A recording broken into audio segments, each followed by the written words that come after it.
अगला सवाल देखिए, ये आपका जो है अंतः विभाजन से रिलेटेड सवाल है और पेपर में आता है। अब कितने नंबर में आता है ये एग्जामिनर के मूड के ऊपर डिपेंड करता है, ठीक है।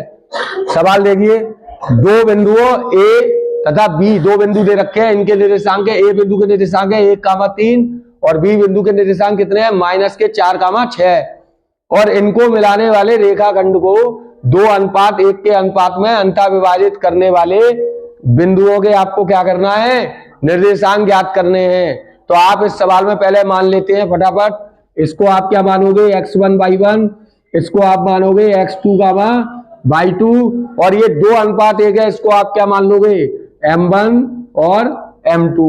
अब सारे मान आप मान चुके हैं, है ना। अब आप क्या करेंगे, अब आप फॉर्मूला लगाएंगे, अंतः विभाजन का फॉर्मूला। काय का लगाओगे, अंतः विभाजन का फॉर्मूला लगाना है। क्या होता था, x बराबर होता है m1 x2 plus m2 x1 upon m1 plus m2। इससे आप क्या करोगे, x का मान निकाल लोगे। और दूसरा फॉर्मूला y बराबर क्या होता है m1 y2 plus m2 y1 upon m1 plus m2। ये आपका काय का फॉर्मूला हो जाएगा, y का फॉर्मूला। बात समझ में आ रही है।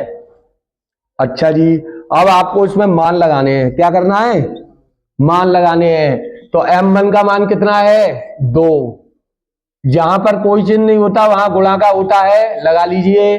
x2 का मान कितना है -4 प्लस m2 का मान कितना है यहां पर 1, कोई चिन्ह नहीं है तो गुणा का लगाइए।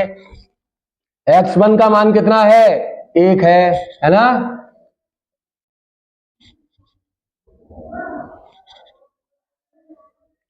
अपॉन m1 का मान कितना है 2 और m2 का मान 1। बात समझ में आ गई।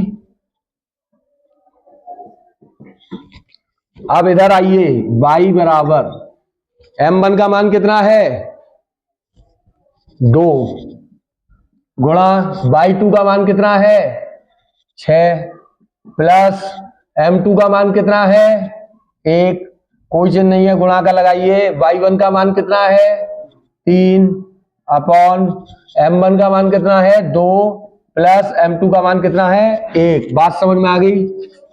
इसे सॉल्व कर लेते हैं। 4 दूनी कितना हो गया 8, काय का माइनस का, प्लस 1 अपॉन 2 और 1 कितना हो गया 3। ये आपका 6 दूनी 12 प्लस 3 एकम 3 और अपॉन 3। बात समझ में आ गई। x का मान कितना आएगा, 8 में से आप 1 निकालोगे कितना आएगा 7, तो 7/3 काय का माइनस का, ये काय का मान हो गया x का।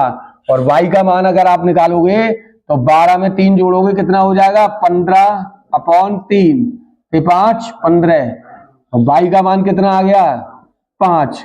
यही आपके क्या हो गए अंतः विभाजन के निर्देशांक। x और y का मान आ गया, x का मान -7/3 और y का मान कितना आ गया 5। उम्मीद करता हूं ये सवाल आपको समझ में आया होगा। पेपर में इस सवाल के आने के 100% चांस है, इसलिए आप इस सवाल को अच्छी तरीके से प्रैक्टिस करेंगे, ठीक है।